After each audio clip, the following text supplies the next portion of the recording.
Most oaks are large, vigorous trees. Many species in this genus are evergreens with leathery leaves that persist on the plant for several years. Other species shed their leaves annually, or, upon drying, remain on the tree and gradually deteriorate. Most evergreen species have entire leaves, while others have lobed leaves. The flowers are dioecious, with male and female flowers borne on the same plant. Female flowers form small clusters or catkins, while male flowers are gathered into pendulous or erect, often long catkins. Floral formula. The floral integuments are simple and poorly developed, but at the base of the female flowers, numerous scale-like leaflets form, arranged on a ringed ridge, which is an expanded receptacle. As the fruit ripens, this ridge, along with its scales, expands further, forming a characteristic saucer or cap, a cupule, that envelops the oak fruit, or acorn, from below. The size of the acorns and the shape of the scales vary greatly among oak species. In some, the scales are very small, while in others, like the Hungarian oak, they are almost a centimeter long and retracted, etc. The ovary of oak flowers is almost always three-locular. However, as the fruit ripens, only one lobe expands, resulting in a single-seeded fruit with a strong, leathery pericarp, considered a nut-like fruit. The oak's natural range is primarily in the temperate, subtropical, and tropical regions of the Northern Hemisphere.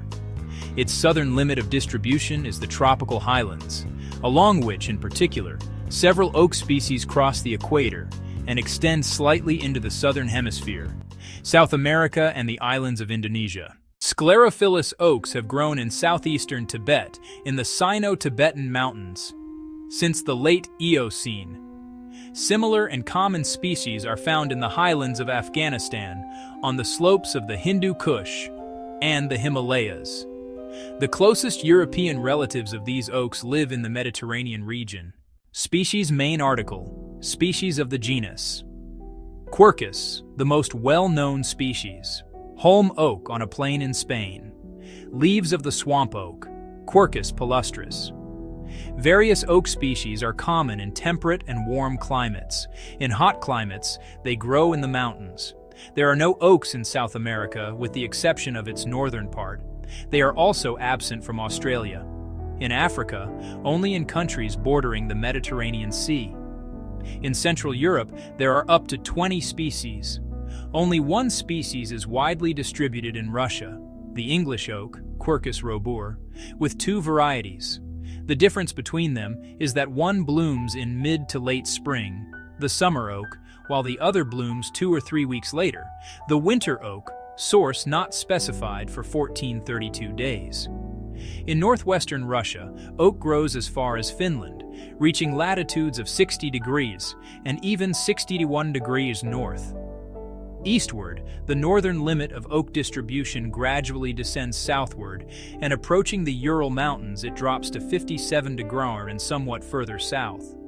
The Urals form the eastern boundary of the range of English oak.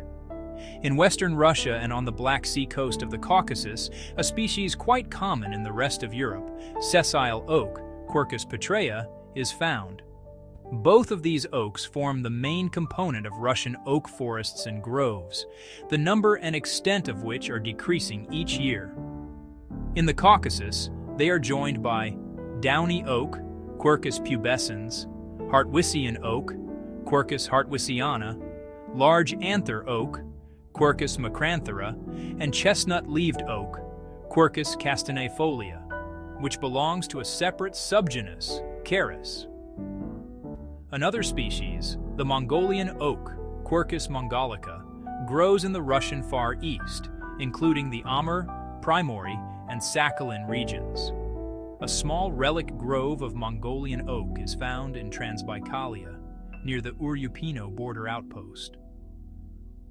Less common in the far south of the Far East are the following: Quercus dentata, Quercus aliena, and Quercus wutaishanica.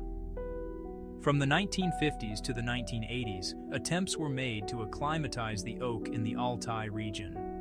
While the plantings of the 1950s had varying success, the plantings of the 1980s proved successful. the oaks took root and bear fruit, and acorns are carried by birds and chipmunks over considerable distances, where they also take root. Oak bark is rich in tannins.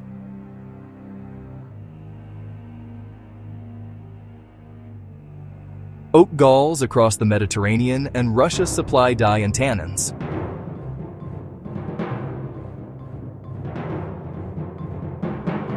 Q. Infectoria and Q. pubescens are primary sources. Q. cerus cupules are traded for tanning. Tanners turn hides into durable leather. Galls also make classic iron gall ink.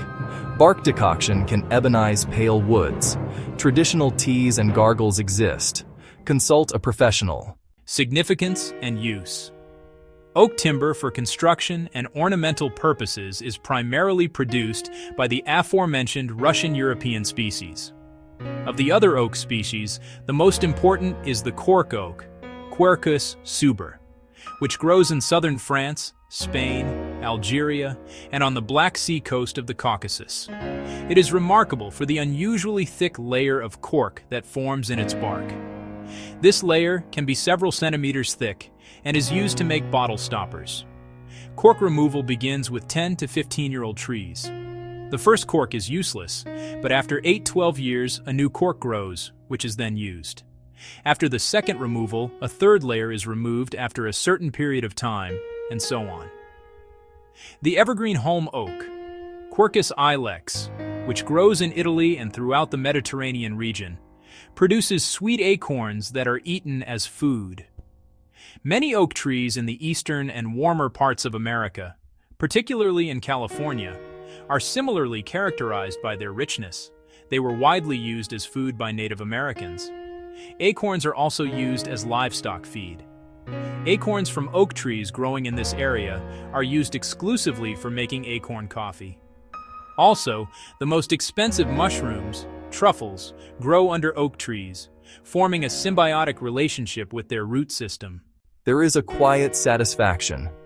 That comes from creating something wholesome and delicious from the bounty of your own surroundings. For those who seek a comforting alternative to their morning coffee, a truly delightful option awaits: acorn coffee. This is not coffee in the traditional sense, as it contains no caffeine, but rather a rich, nutty brew made from the roasted kernels of acorns. Warm, earthy, familiar. The key to a superior cup is careful selection of the acorns. Freshness is paramount, because the natural oils give it that distinctive aroma and flavor. Making your own acorn coffee connects you to the natural world, a simple craft that rewards patience and attention. From the forest floor to a warm mug, a testament to traditional foodways.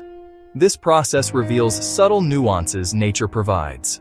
Unlike commercial beverages, your homemade brew carries the essence of its origin, shaped by oak type and growth conditions. The first step in our endeavor is a pleasant walk to gather our primary ingredient. When selecting acorns, it is best to be particular. Look for large, robust acorns, preferably those from white oak varieties. The ideal acorn should feel firm and heavy for its size, with a cap that is still attached or has recently fallen off. Avoid any that are shriveled, feel soft to the touch, or show tiny telltale holes. These imperfections often indicate insect activity.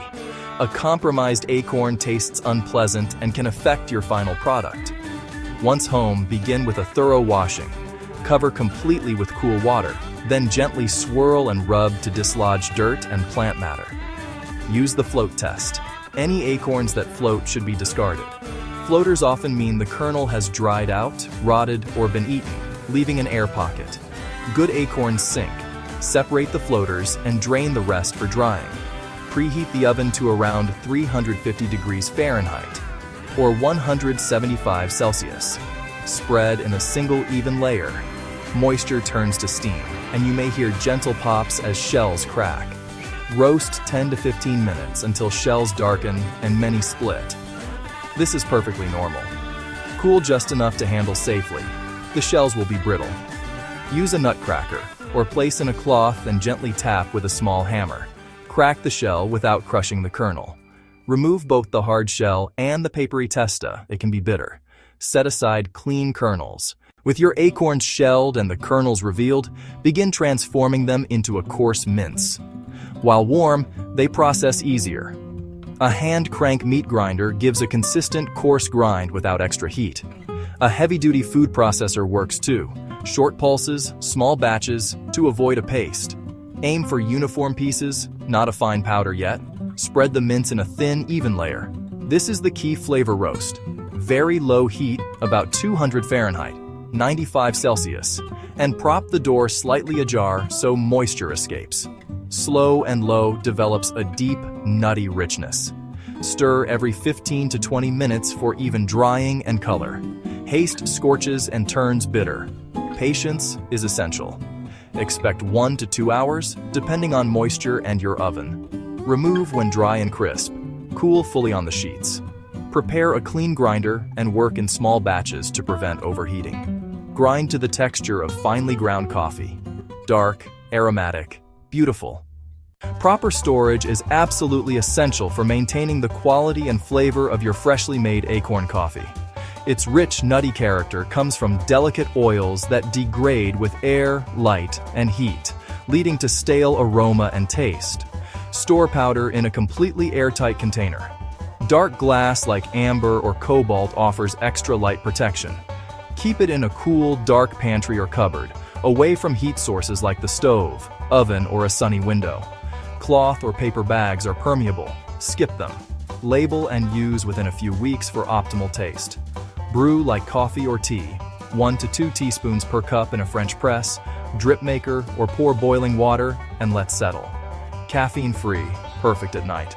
Customize with warm milk, cream, honey, or maple syrup. In ornamental gardening, oaks are often planted for urban landscaping. For example, the swamp oak, Quercus palustris, is one of the most popular species in the eastern United States and Europe, and the evergreen Virginia oak, Quercus virginiana, is popular in the southern United States. In the 18th and 19th centuries, oak was often used as a specimen tree in palace and estate parks. In this case, it was usually planted in a clearing in front of the manor house. The cork oak, Quercus suber, can be successfully grown in Crimea and the Caucasus.